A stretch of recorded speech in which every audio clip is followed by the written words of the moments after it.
Tusalia katika masuala ya soka. Dimba la soka barani Afrika la AFCON la mwaka 2027 litaandaliwa Juni 19 hadi Julai 18 mwaka 2027.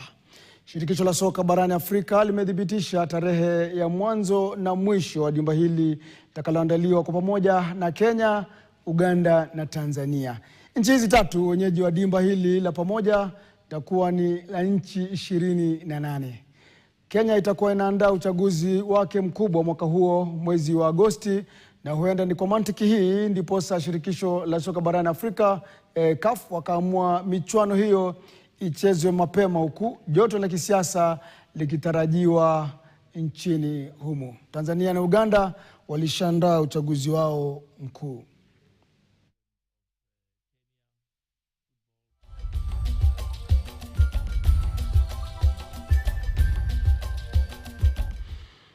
Kocha wa